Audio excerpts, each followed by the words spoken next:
are live, ladies and gentlemen. Thank you so much for joining me on this Sunday, the 15th day of November, 2009. We're going to be live here for the next 2 hours. Let me run down some of the top stories I'm going to be detailing in the next segment. We're also going to open the phones up for your questions or comments on any of these issues at 888-201-2244. That's the special Sunday phone number directly out of our studios. During the weekdays, we take the phone calls from the Genesis studios in Minnesota. I come to you from deep in the heart of Texas, Austin, Texas, 888-201-2244.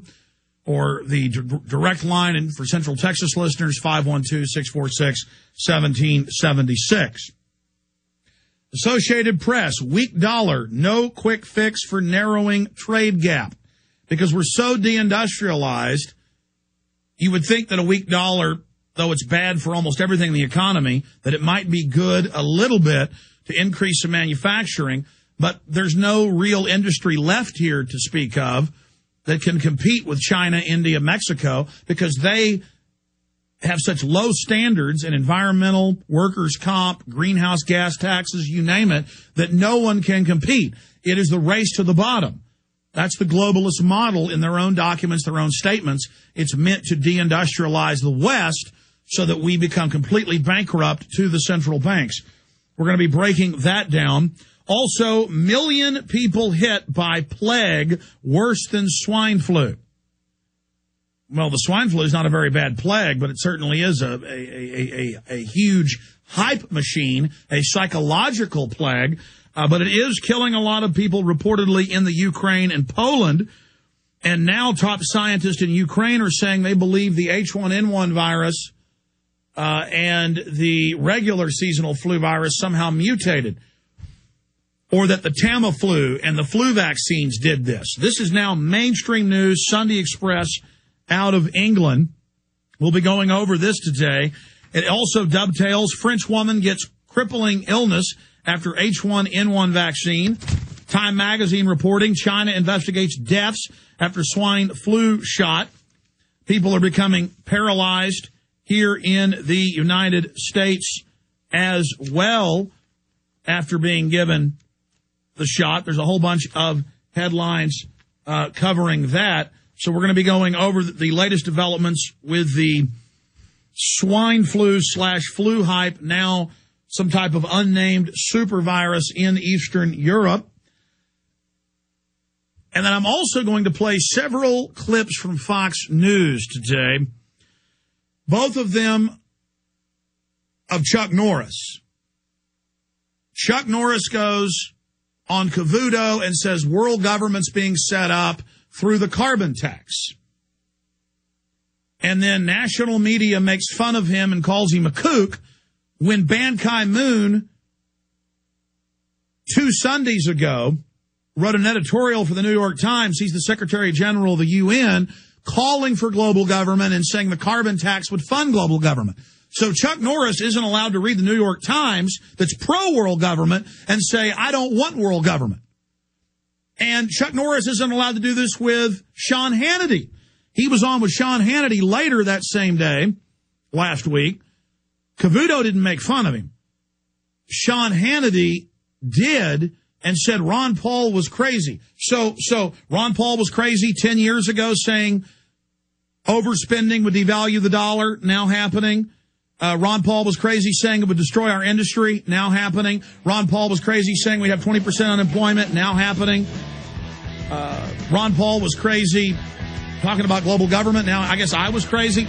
See, Sean Hannity is a plant, ladies and gentlemen. He's there to pose as if he's a patriotic conservative while trying to discredit those of us that are really trying to save this country. And I'm sick of it. I'm sick of him attacking people and talking down to Chuck Norris and talking down to Ron Paul. Sean Hannity, you're a traitor. The time for denial is over. Unelected, tyrannical world government is being openly announced by every major news publication in the world. And most of these publications are spinning it, saying that world government is an answer to all of our problems. It's an answer to the banks that have devalued the currency and stolen tens of trillions. though the big banks are openly saying they will run the world government, and they're the ones pushing it. World government will save us from war, though the very same interests pushing the global government are the ones starting all the major wars and funding both sides. They're saying world government is the answer to the evils of national sovereignty, and that more globalism, more deindustrialization, more driving down of the wages is the answer.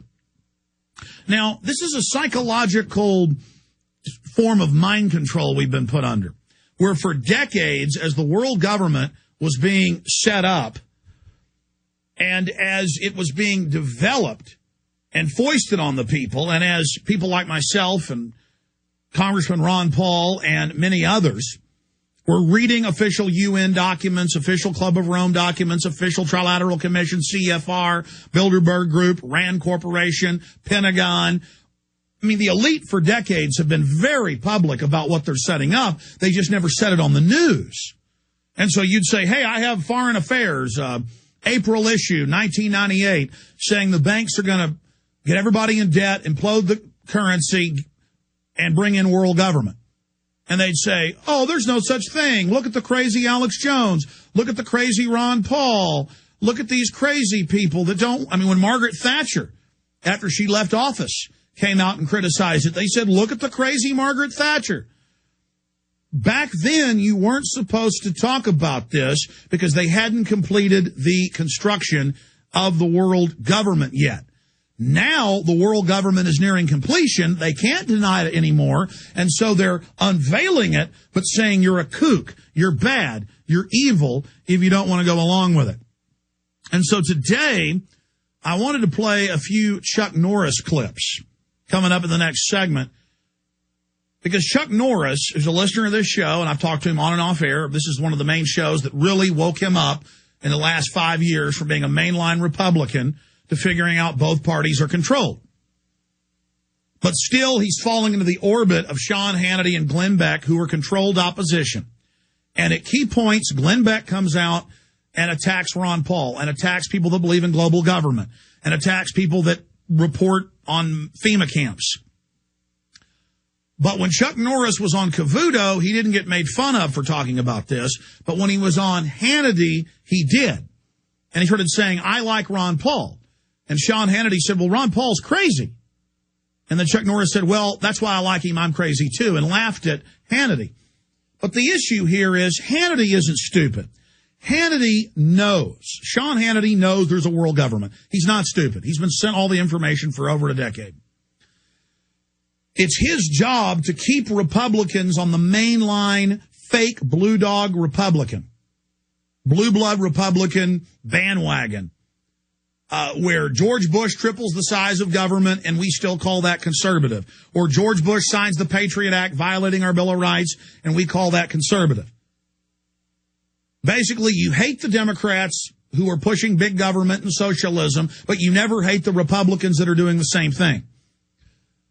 But I've got news for Sean Hannity and people. The American people, whether they consider themselves liberals or conservatives, are shattering the left-right paradigm.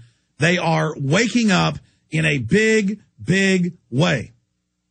And they are reading the government documents. They are reading the legislation. They are reading Ban Ki-moon, the Secretary General of the UN 2 Sundays ago, who wrote the editorial titled, We Can Do It, calling for world government and admitting the carbon tax is meant to fund the world government.